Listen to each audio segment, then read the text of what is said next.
few days ago, I had a brutal root canal, and I'll be honest, the pain knocked me down more than I expected. But one thing I keep learning in this season of life is that everything does not stop just because I'm tired, overwhelmed, or not feeling well. There is no pause button when you live alone. The bills still need to be paid, the dogs still need care, the house still needs attention, and somehow you still have to keep showing up for your own life, even when your body and your mind are telling you to sit this one out.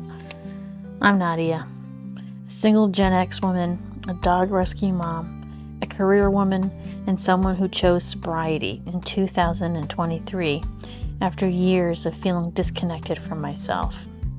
And this channel is not about perfect transformations or pretending I have everything figured out.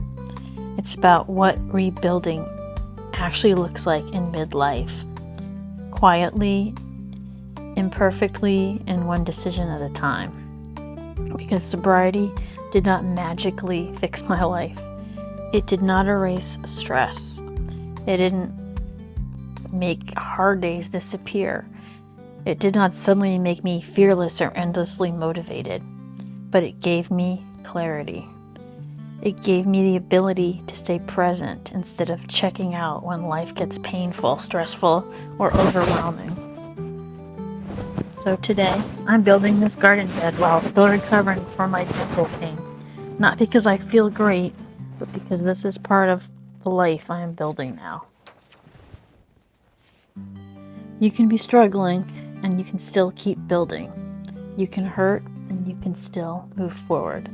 And sometimes the strongest thing you can do is continue showing up for yourself anyway. For me, staying busy is not just about productivity. It's part of how I stay grounded.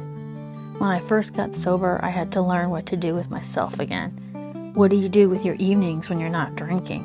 What do you do with your stress when you're not numbing it? What do you do with your thoughts when they get too loud? That part is hard to explain unless you have lived it. Sobriety gave me my mornings back.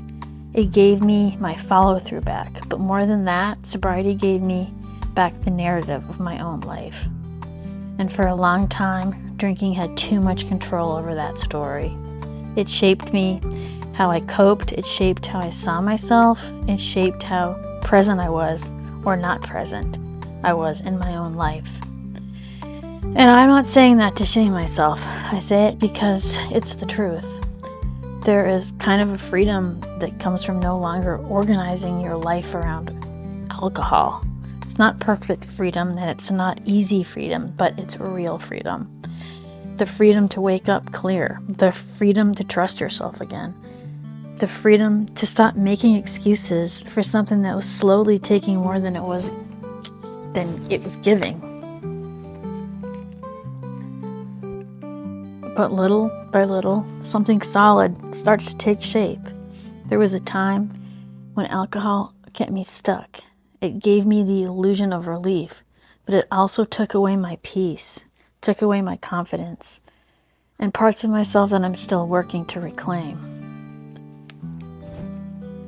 Now, my goal is not to have a perfect life. My goal is peace, a stable home, a quiet yard, dogs running around, food growing in my garden bed that I built myself, a life that feels honest. That may not sound exciting to everyone, but to me, it's like freedom.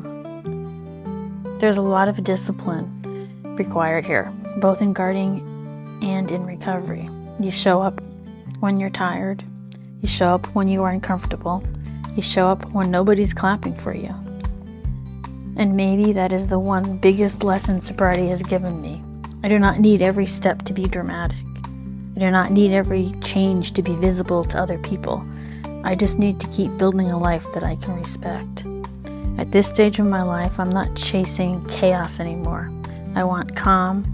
I want stability. I want my home to feel like a place that I can breathe.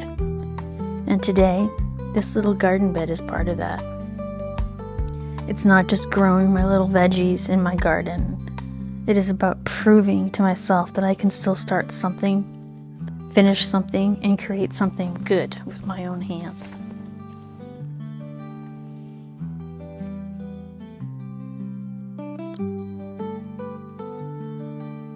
So when I look at this finished frame, I do not just see a garden bed.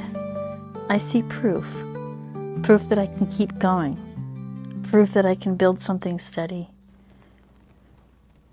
Proof that this sober version of me, the older version, the quieter version, the more honest version, is still becoming. And that matters to me. For those of you who have had to rebuild a part of your life, what helped you keep going when it felt overwhelming?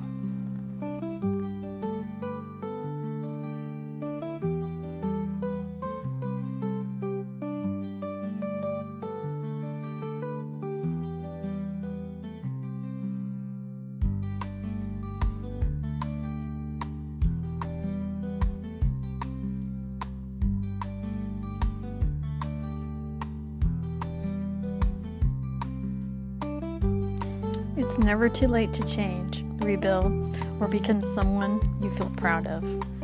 Thanks for watching.